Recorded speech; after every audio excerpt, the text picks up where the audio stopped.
Okay, continuing on, letter C. For this particular problem, sine of theta equals 1 plus cosine of theta.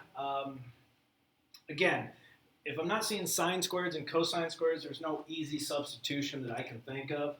And since one's a sine, one's a cosine, I think there's only one alternative here. And if you remember, this was one of our advanced techniques, and that's square both sides. But we do have to be careful. When you square both sides, there is possibility for what we call extraneous. That is extra solutions that come along for the ride that really were not the intent of this one. When you square it, you might get extra solutions that were not solutions to the original. So we have to check these at the end. All right, so as far as this goes, I would square this binomial.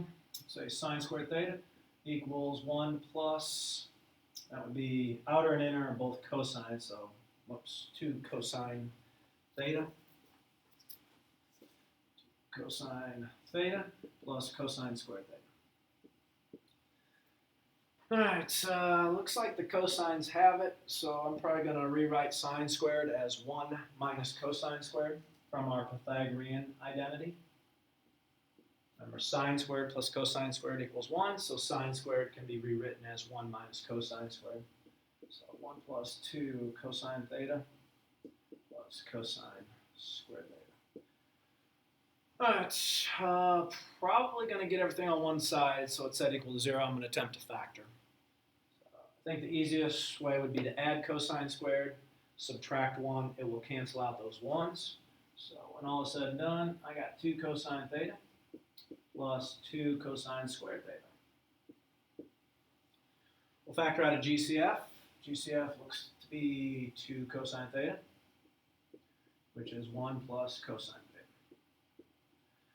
We'll set both those factors equal to 0, so 2 cosine theta equals 0, and 1 plus cosine theta equals 0. I don't know why I thought I could fit that all in. All right, so cosine theta is equal to 0. And we could go to principal values here again. We see whereas cosine of theta equal to 0, a simple graph of this. Cosine, there's 2 pi, there's pi. You can see I really like the method of graphing to see these quadrantals. It does help us get these a little bit easier. So if we're just looking at principal value, whereas the cosine of theta equals 0, well, it's 2 locations, but here that's pi halves. That would be the principal value, or 90 degrees, because that's between 0 and 180.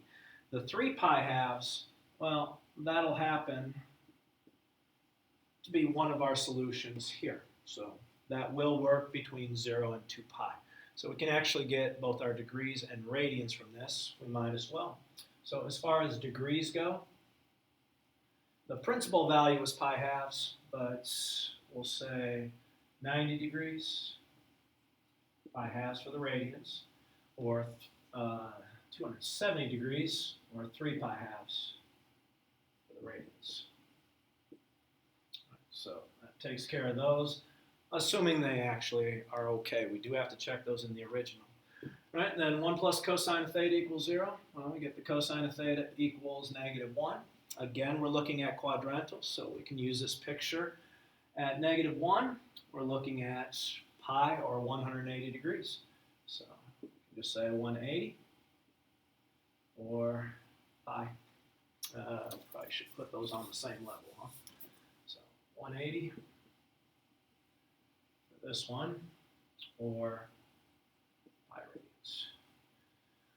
Now again, I have to be careful. I can't claim that there's going to be 3 solutions. There might be between 0 and 360 or 0 and 2 pi, but you have to check these against the original.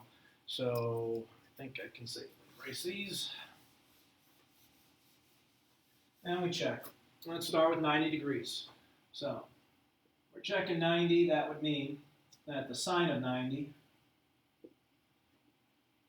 is equal to 1 plus the cosine of 90. Well, the sine of 90 is 1. Cosine of 90 is 0.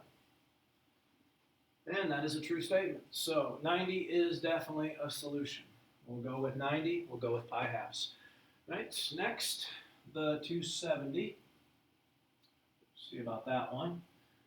So the sine of 270, we're saying equals 1 plus the cosine of 270, which sine of 270 is negative 1. Cosine of 270, again, will be 0, and that is false. So, no good. 270 we would call extraneous. And then finally 180. So 180 is the sine of 180 equal to 1 plus the cosine of 180 is the question. So the sine of 180 I know is 0.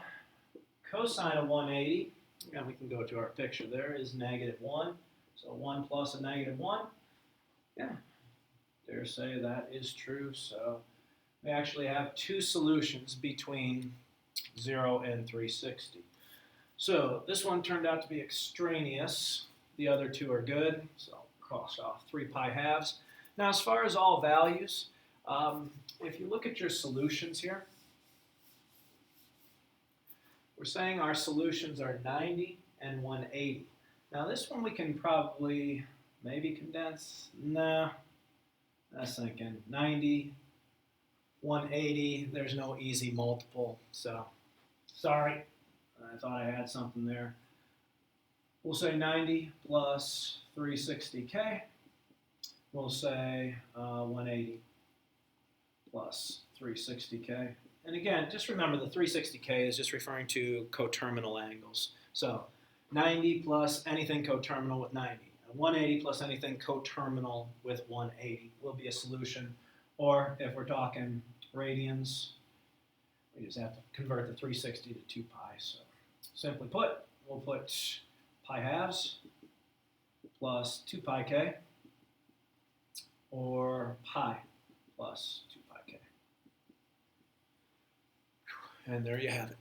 All right, letter D.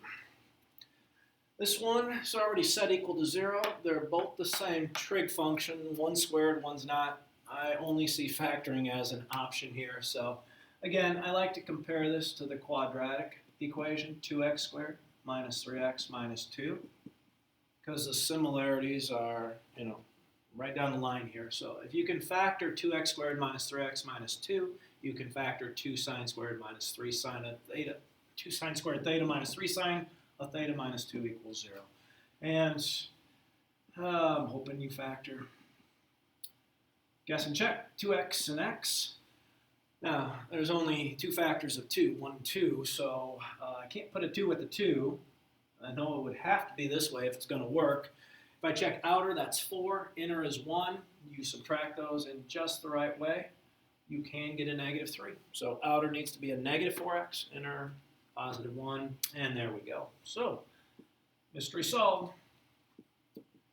Replace the x's with sine of theta. So instead of 2x plus 1, I have 2 sine theta plus 1. And instead of x minus 2, it's sine of theta minus 2. All right, set each factor equal to 0. So I have 2 sine theta plus 1 equals 0. Sine theta minus 2 equals 0. Isolate. We're looking at negative 1/2. Isolate. We're looking at 2.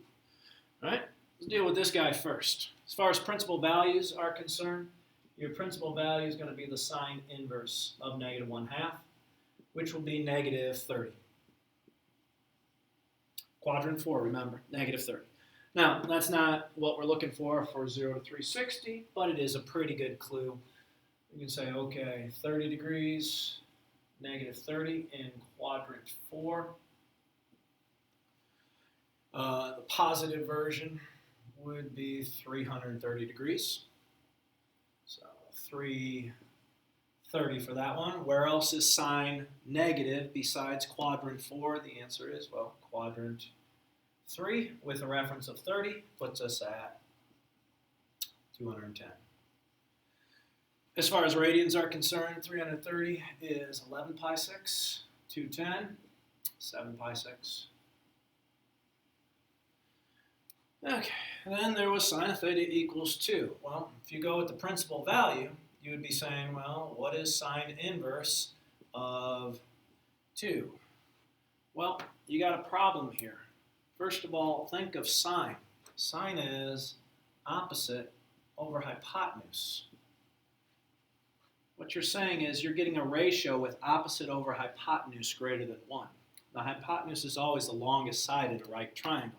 Or punch that into your calculator. You're going to get an error, a domain error, because sine inverse only had a domain certain values. I mean, our domain for sine inverse, if you remember, was, I'm trying to write this as, we did negative pi halves to pi halves. So negative pi halves to pi halves. So we would definitely have a problem with this sine inverse of 2. That is no good, out of bounds as far as our range is concerned, because this domain was restricted to obtain this. So yeah, we got some problems on that. So that's just garbage, extra, I don't know. I wouldn't call it extraneous, but it is. It's not anything helpful. And again, for the all values on this, for the degrees, plus 360k.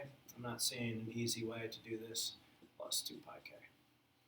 Right? You're just including every single solution to these. All right, it's 2 down.